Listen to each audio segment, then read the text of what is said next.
अच्छा भाई, इस कल वाले पेपर में हमारे पास एक ऑर्गेनिक केमिस्ट्री का क्वेश्चन था जो मैं आपको करवाना चाह रहा था। क्वेश्चन 7 मैंने आपको कहा था आप होमवर्क में कीजिएगा। क्वेश्चन नंबर 8 जो है वो अभी जरा आप लोग देख लें। क्वेश्चन नंबर 8 में कह रहा है figure 8.1 is a flow diagram showing information about some organic chemical reactions. We have ethanol, this is propane 1 ol. ठीक है, जिसमें OH अगर फर्स्ट कार्बन पे लगा हुआ है, हाइड्रोक्सिल फंक्शनल ग्रुप को मैं ये कह रहा हूँ देख के कि ये अल्कोहल है। यहाँ पे इस अल्कोहल का एक रिएक्शन करवाया है जिसमें एस्टर बना है, एक और रिएक्शन करवाया है जिसमें प्रोपेनोइक एसिड बना है। ठीक है, और एक और रिएक्शन इस एसिड का आगे फर्दर रिएक्शन करवाया हुआ है मैग्नीशियम कार्बोनेट के साथ, फिर मैग्नीशियम मेटल के साथ, फिर इथेनॉल के साथ। देखिए भाई, ये सारे रिएक्शंस आपने पूरी ऑर्गेनिक केमिस्ट्री में टाइम टू टाइम पढ़े हुए। आपने ये जो पढ़ा है इथेनोइक एसिड को जब मैं रिएक्ट करवा रहा हूँ अल्कोहल के साथ तो ये प्रोपानॉल है, और जब कार्बोक्सिलिक एसिड और अल्कोहल रिएक्ट होगा तो एस्टर बनेगा।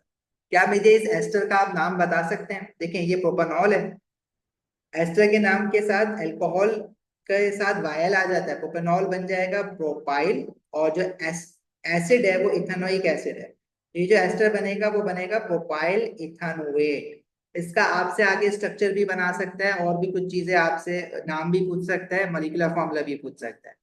फिर आपने ऑक्सीडेशन करवाई है अल्कोहल की। जब आप अल्कोहल की ऑक्सीडेशन करवाते हैं तो आपके पास कार्बोक्सिलिक एसिड बनते हैं। You have two methods to oxidize alcohol.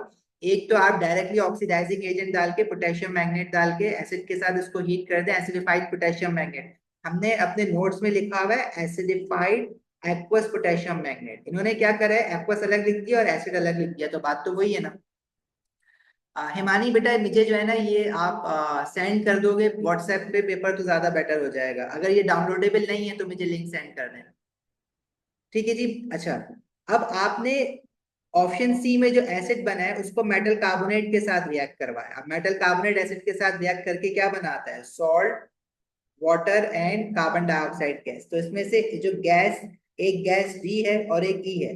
तो जो डी गैस है वो ऑब्वियसली कार्बन डाइऑक्साइड होगी, जो ई है वो आपका सॉल्ट होगा, और जो वाटर है वो तो उसने लिख ही दिया है आपके पास। फिर आपने प्रोपेनोइक एसिड को मेटल के साथ रिएक्ट करवाया। जब एसिड मेटल के साथ रिएक्ट करते हैं तो प्रोडक्ट में बनता है सॉल्ट एंड हाइड्रोजन गैस। तो कह रहा है गैस एफ है, तो ये गैस एफ क्या होगी, हाइड्रोजन गैस होगी। फिर प्रोपेनोइक एसिड को कह रहा है कि इथेनॉल डाला है और एसिड एज अ कैटलिस्ट डाला है, तो एक और एस्टर बनाया हुआ है यहाँ पे, एस्टर जी। अब एस अल्कोहल लिया हुआ है इथेनॉल, तो जो एस्टर जी है इसके नाम के साथ आ जाएगा YL, इसको हम कहेंगे इथाइल। और एसिड जो है वो प्रोपेनोइक एसिड है तो उसको हम कहेंगे इथाइल प्रोपानोएट। ठीक है जी। अब हमने तो सारी चीजें डिस्कस कर ली हैं इसमें, लेकिन आपसे इसमें जो क्वेश्चन पूछ रहा है इसमें पहले कह रहा है compound A is one of the structure isomers of alcohols with the molecular formula C3H8O। State the name of compound A. अब देखें कंपाउंड ए को, अब हमें पता है कि जब हम प्रोपेनॉल बनाते हैं तो हम दो तरह के प्रोपेनॉल बना सकते हैं। अगर हम OH को जो है वो फर्स्ट कार्बन पे लगाएंगे तो वो प्रोपेन 1 ऑल होगा। लेकिन अगर हम हाइड्रोक्सिल फंक्शनल ग्रुप को सेकंड कार्बन पे लगाएंगे तो वो प्रोपेन 2 ऑल होगा। अयान बेटा, कल वाला पेपर है जून 2024, पेपर 2 वेरिएंट 1 O लेवल का, एक क्वेश्चन रह गया था ना ऑर्गेनिक का, वो कर रहे हैं इसका। फिर आप IG के पेपर पे अब चलेंगे। अच्छा जी, तो कंपाउंड ए जो है इस वक्त वो प्रोपेन 1 ऑल। आप इसको सिर्फ प्रोपेनॉल नहीं लिखेंगे क्योंकि वो स्पेसिफिकली पूछ रहा है कि compound A is one of the structure isomer of alcohol with the molecular formula. तो वो डिस्टिंग्विश करवाना चाह रहा है between the to isomers of propanol. तो आप एक प्रोपेन 1 ऑल लिखेंगे और एक प्रोपेन 2 ऑल अगर पूछता तो वो लिखते। अच्छा जी, draw the structure formula of the other structure isomer of C3H8O2 that is an alcohol. अब आपसे वो प्रोपेन 2 ऑल का स्ट्रक्चर फॉर्मूला पूछ रहा है। अच्छा सॉरी, डिस्प्लेट फॉर्मूला पूछ रहा है। अच्छा, डिस्प्लेट फॉर्मूला में आपको you have to show all the bonds. जब तक आप सारे बॉन्ड शो नहीं करेंगे तो वो आपका डिस्प्लेट फॉर्मूला नहीं बनेगा। तो प्रोपेन 2 ऑल जब आप बनाएंगे तो OH जो है वो सेकंड कार्बन एटम पे लगेगा। अब इसमें आप मिस्टेक क्या करेंगे, नहीं, प्रोपेन 2 ऑल का मतलब ये नहीं है कि इसमें 2 ऑल है, इसमें ऑल एक ही है। OH functional group is just one functional group, but वो सेकंड कार्बन एटम पे लगा हुआ है, इसलिए 2 ऑल कह रहे हैं, सेकंड कार्बन पे ऑल लगा हुआ है। ठीक है, no you can not write only propanol in this option. आपने यहाँ पे प्रोपेन 1 ऑल लिखना है, तभी तो डिस्टिंग्विश कर सकोगे स्ट्रक्चर ए को और स्ट्रक्चर बी को, दो अल्कोहल। अच्छा, अब आप यहाँ पे गलती क्या करते हैं, आप कार्बन हाइड्रोजन बॉन्ड तो सारे शो करेंगे बॉन्डिंग बना के, लेकिन जो आपका कार्बन ऑक्सीजन बॉन्ड है ना, उसमें आप जो है वो OH ऐसे लिख देते हैं। अब ये डिस्प्लेट फॉर्मूला नहीं, अब ये स्ट्रक्चर जरूर है लेकिन डिस्प्लेट फॉर्मूला नहीं कहलाएगा। क्यों नहीं कहलाएगा? क्योंकि अगर आपको डिस्प्लेट फॉर्मूला बनाना है तो you have to show all the bonds between all the atoms. तो आपको ऑक्सीजन और हाइड्रोजन के बीच में भी बॉन्ड शो करना है। तो जब तक आप ये वाला बॉन्ड शो नहीं करेंगे तो वो डिस्प्लेट फॉर्मूला नहीं बनेगा। ठीक है? नहीं बेटा, प्रोपेन 3 ऑल नहीं होता है। हमने जब नेमिंग पढ़ी है ऑर्गेनिक कंपाउंड्स की तो हमने ये डिसाइड किया था कि जहां पे फंक्शनल ग्रुप होता है आप नंबरिंग वहां से स्टार्ट करते हैं। You have to number a hydrocarbon chain in a way that the carbon atom should get the smaller value possible. Carbon with functional group should get the smaller value possible. You cannot write propane 3 all. आप left to right numbering नहीं करेंगे, हमेशा right to left करेंगे। अगर OH second carbon में तो फिर आपकी मर्जी, आप लेफ्ट टू राइट कर दें या राइट टू लेफ्ट कर दें। उन दोनों केसेस में फिर आपके पास ऑल जो है वो आपका सेकंड कार्बन एटम पे ही आ रहा हो। ठीक है जी, क्लियर है यहां तक बात? डिस्प्लेड फॉर्मूला में सारे बॉन्ड शो करते हैं यमुना। अगर डिस्प्लेड फॉर्मूला लिखा हुआ है तो it means you have to show all the bonds between all the atoms. Ester B बेटा, इसका पूरा सवाल है आगे। Draw the displayed formula of ester B. अब एस्टर बी जो आपका बना है वो कौन से अल्कोहल से बना है? प्रोपेनॉल से बना है, प्रोपेनॉल से। और कार्बोक्सिलिक एसिड जो है वो इथेनोइक एसिड है। तो अगर आप एस्टर बी का स्ट्रक्चर बनाएंगे, एस्टर आप कैसे बनाते हैं? आप पहले कार्बोक्सिलिक एसिड का स्ट्रक्चर बनाएं। इथेनोइक एसिड में we have 2 carbon atoms. First carbon has 3 hydrogen atoms attached. Second carbon has a double bonded oxygen and OH. जो प्रोपेनॉल है उसमें आपके पास 3 कार्बन एटम्स हैं और प्रोपेनॉल का जो OH फंक्शनल ग्रुप है वो इस एस्टर बनाने के लिए यूज होगा, मतलब कार्बोक्सिलिक के साथ रिएक्ट होगा। तो मैंने इसको इसलिए फ्लिप करके बना दिया। अब आप करते क्या थे इसमें, आप इसमें वाटर का मॉलिक्यूल एलिमिनेट करते हैं। कार्बोक्सिलिक का अगर आप हाइड्रोजन निकाल रहे हैं तो अल्कोहल का OH निकाल देंगे। तो जब यहाँ से H2O निकाल देंगे तो ये जो कार्बोक्सिलिक का ऑक्सीजन है ये अल्कोहल के कार्बन के साथ बॉन्ड बना लेगा। इस तरह से हमारे पास एस्टर बनता है। आती है बात समझ? तो ये जो हम एस्टर बनाएंगे इसमें हमने वाटर का मॉलिक्यूल एलिमिनेट करना है। यहाँ से we have to remove a molecule of water out of, and this carbon will make a bond with the oxygen from the carboxylic acid. तो ये हमारे पास एस्टर बन जाएगा। इसमें ये जो COO फंक्शनल ग्रुप है, this is your ester function. ठीक है? वो हम नंबरिंग का कह रहे थे जब हम नेमिंग ऑफ ऑर्गेनिक कंपाउंड करते हैं। तो आयशा वाज आस्किंग कि OH अगर फर्स्ट कार्बन पे लगा हुआ है तो उसको हम प्रोपेन 1 ऑल क्यों कह रहे हैं? क्या हम इसको प्रोपेन 3 ऑल नहीं कह सकते? अगर आप इसको प्रोपेन 3 ऑल कह रहे हो तो इसका मतलब है आप नंबरिंग कर रहे हो कार्बन चेन की लेफ्ट टू राइट। ये गलत है। आपने नंबरिंग इस तरह से करनी होती है कि functional group should get the smaller value possible. तो आपके पास नंबरिंग करने का दूसरा ऑप्शन क्या है? एक और ऑप्शन और भी तो अवेलेबल है कि आप राइट टू लेफ्ट नंबरिंग करें। तो आप इस केस में कौन सी नंबरिंग चूज करेंगे? राइट टू लेफ्ट, क्योंकि उस केस में जिस कार्बन पे OH लगा हुआ है उस पर स्मॉलर वैल्यू आएगी।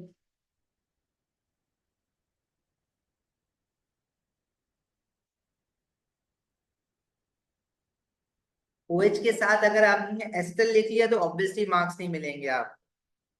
अच्छा, यहाँ पे वो भी डिस्प्लेड फॉर्मूला ऑफ एस्टर कह रहा है तो सारे बॉन्ड शो किए हुए हैं इसमें मैंने। क्लियर है भाई? आगे बढ़े।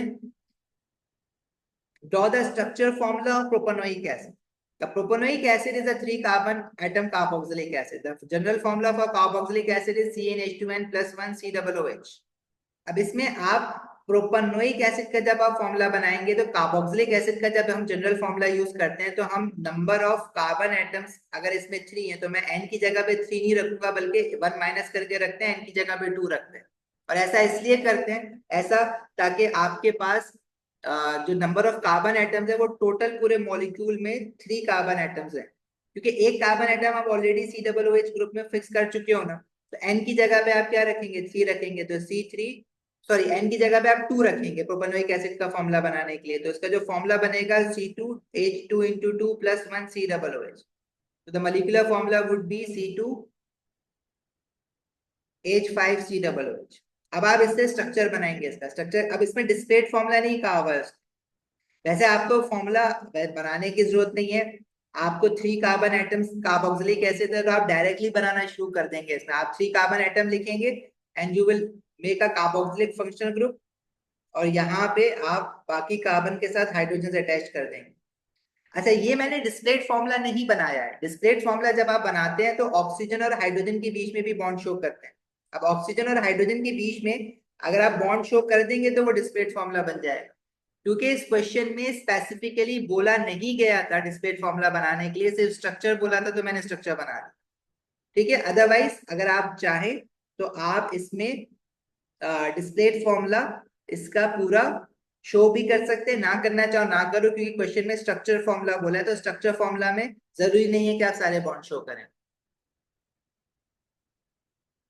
क्लियर है भाई? शान से कुछ पूछना है आप?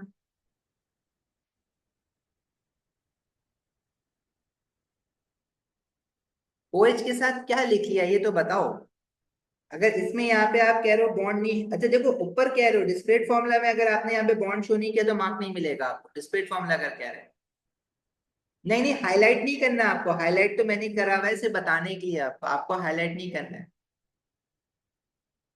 स्ट्रक्चर फॉर्मूला की तरह भी लिख सकते हैं। ड्रॉ द स्ट्रक्चर फॉर्मूला की अगर बात करते हैं ना, तो बेटा आपकी मर्जी होती है, आप कुछ भी बना सकते हैं इसमें।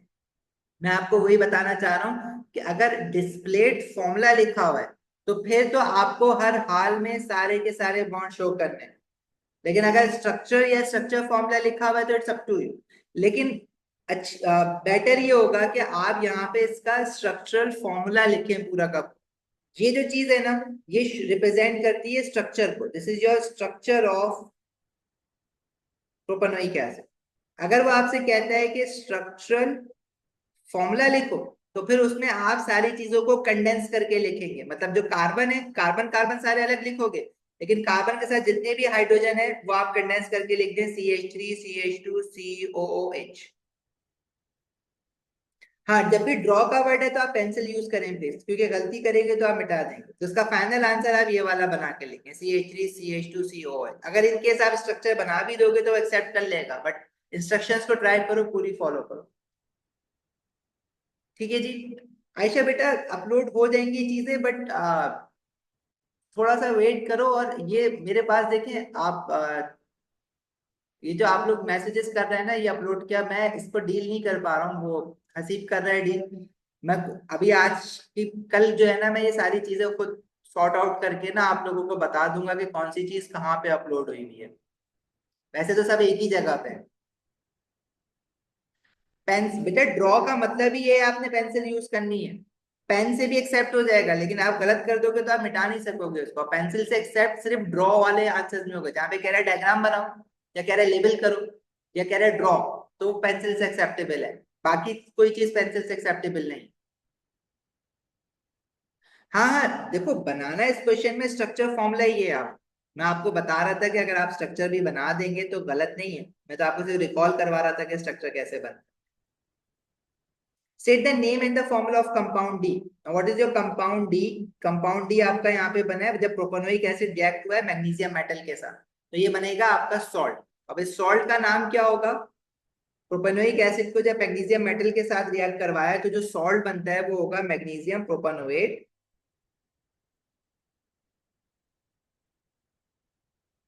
और एसिड बेस के रिएक्शन में जब आपने रिएक्शंस करवाए, तो जो आपका प्रोपेनोइक एसिड है, जैसे ये आपका है CH3 CH2 COOH, ये प्रोपेनोइक एसिड है, आपने मैग्नीशियम मेटल के साथ रिएक्ट करवाया, तो जो सॉल्ट आप बनाते हैं उसमें मेटल आइन होता है, मैग्नीशियम आइन, Mg2 पॉजिटिव आइन। और जो नेगेटिव आइन होता है वो आपका एसिड का कौन सा होता है? हाइड्रोजन के अलावा जो पूरा पार्ट होता है वो नेगेटिव आइन होता है, जो कि CH3 CH2 COO, इस पे नेगेटिव चार्ज आएगा, नेगेटिव। तो जब आप फॉर्मूला बनाएंगे तो मैग्नीशियम के साथ जो 2 है वो पूरे प्रोपेनोएट आयन के लिए जाएगा, और प्रोपेनोएट आयन के साथ जो 1 है वो मैग्नीशियम के साथ आ जाएगा। तो मैग्नीशियम के साथ 1 आएगा तो 1 तो हम लिखते नहीं है, लेकिन जो प्रोपेनोएट है इसको फिर मुझे ब्रैकेट में लिख के CH3 CH2 COO और ब्रैकेट क्लोज करके बाहर 2 लगाना पड़ेगा। तो this will become the formula for magnesium propanoate. मेहर अलाउड है, कैलकुलेटर साइंटिफिक कैसियो का बिल्कुल अलाउड है। State the name of gas E and of gas F. अब गैस ई और गैस एफ कौन से रिएक्शन में बना था? गैस ई बना था आपका यहाँ पे जब आपने प्रोपेनोइक एसिड को मेटल कार्बोनेट मैग्नीशियम कार्बोनेट के साथ रिएक्ट करवाया था, तो जब एसिड मेटल कार्बोनेट के साथ रिएक्ट करता है तो प्रोडक्ट में बनता है salt water and carbon dioxide gas. ठीक है, तो गैस ई क्या है? Carbon dioxide gas. और गैस एफ क्या है? जब एसिड मेटल के साथ रिएक्ट कर रहे हैं तो जो गैस बनती है वो हाइड्रोजन गैस बनती है। तो E is your carbon dioxide gas and F is your hydrogen gas. State the name. Name लिखना है तो नाम लिखना, फॉर्मूला लिख के नहीं आ जाना। कार्बन डाइऑक्साइड गैस का आप पूरा नाम लिखेंगे, कार्बन डाइऑक्साइड गैस। और हाइड्रोजन गैस का आप पूरा नाम लिखेंगे, फॉर्मूला नहीं लिख देना सिर्फ। स्क्रीन चली गई?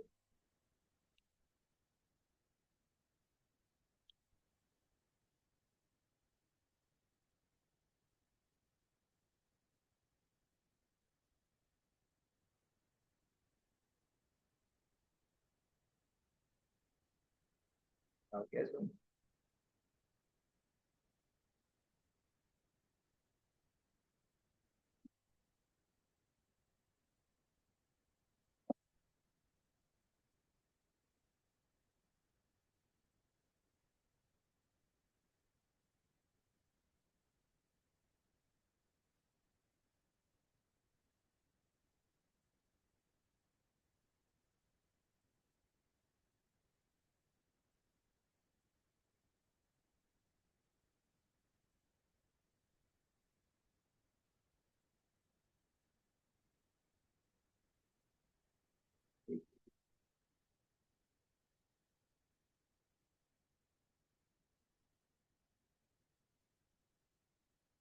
भाई ऐसा क्यों?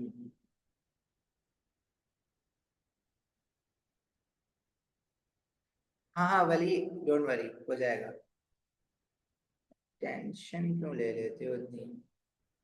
स्क्रीन नहीं आ रही है भाई, पता नहीं क्या हो गया जूम को। आवाज आ रही है वैसे सही?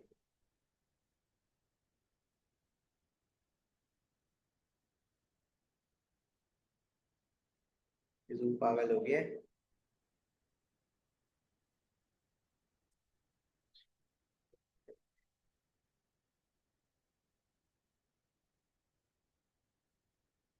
आ गई?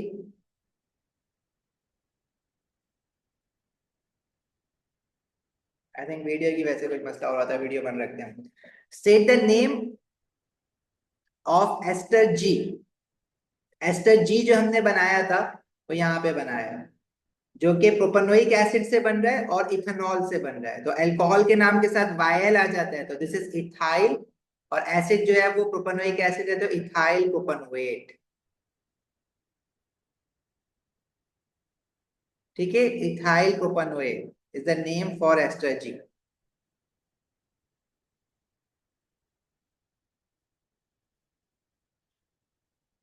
राइट? लैग भी हो रहा है, फिर कोई कनेक्शन प्रॉब्लम लग रहा है, चूहे ने काट लिया यमुना। सबके पास लैग हो रहा है, स्क्रीन लैग हो रही है, लैग हो।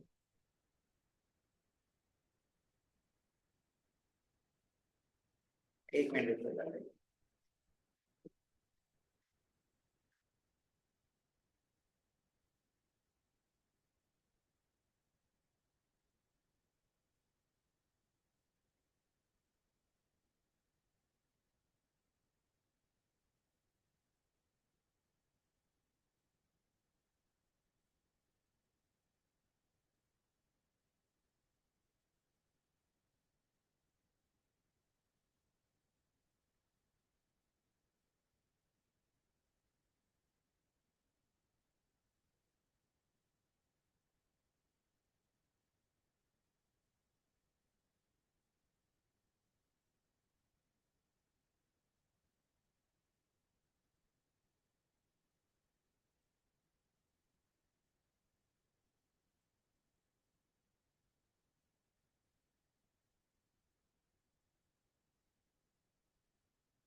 अच्छा आप बताओ, आप सही है?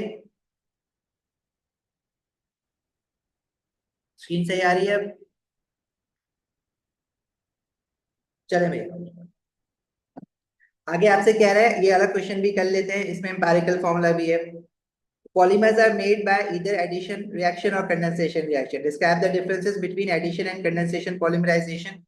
तो आप तो पहले तो डेफिनेशन लिख दें, वही काफी है एडिशन और कंडेंसेशन पॉलीमराइजेशन की। एडिशन पॉलीमराइजेशन की डेफिनेशन होती है polymer form when monomer join together without a release of any other molecule. Condensation polymerization में आप लिखेंगे condensation polymer is a polymer when monomer join together to form a polymer with a release of a simple molecule that is usually a water molecule. Ali क्या कह रहे हो, दोबारा भेज दो मैसेज। नहीं नहीं, हमने असल में हम कल वाला पेपर रह गया था ना, वो कर रहे थे, अभी आईजी के पेपर की तरफ हम जा रहे हैं।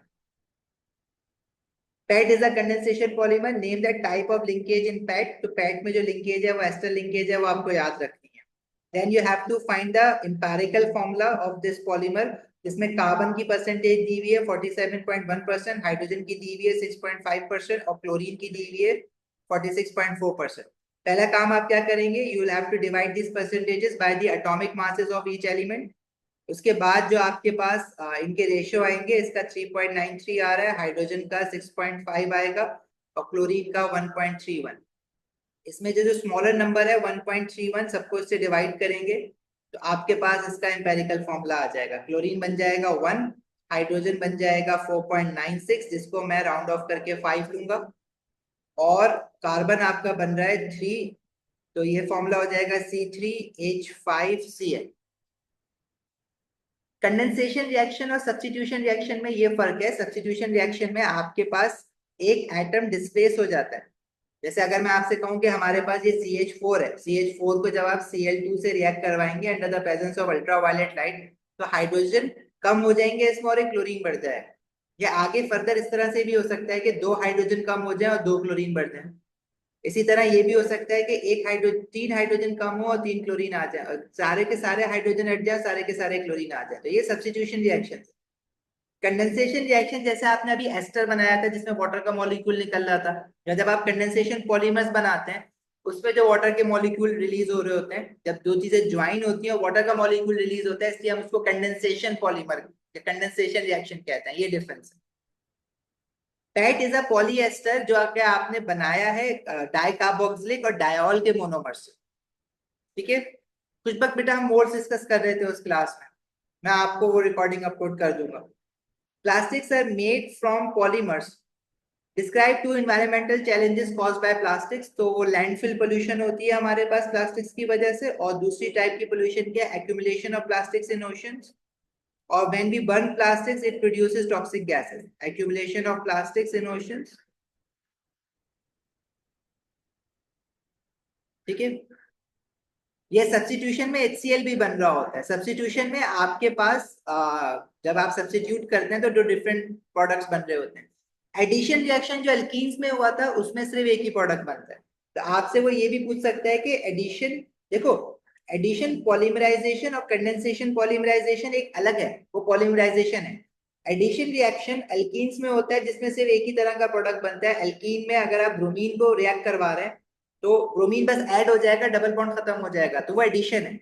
सब्स्टिट्यूशन में एक एटम हटेगा दूसरा उसके साथ लगेगा, उसमें दो प्रोडक्ट बन रहे होते हैं। जैसे एल्केन्स की आपने सब्स्टिट्यूशन पढ़ी है जिसमें क्लोरो एल्केन्स के साथ साथ आपके पास HCl भी बन रहा होता है।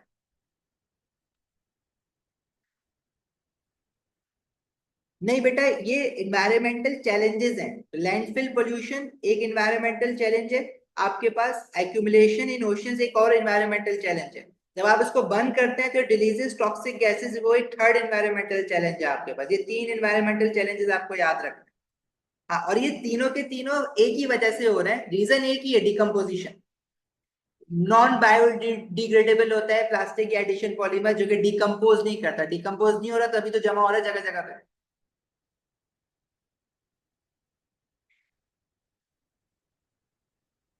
ठीक है भाई, क्लियर है। नेक्स्ट पेपर हम IGCSE का स्टार्ट कर रहे हैं।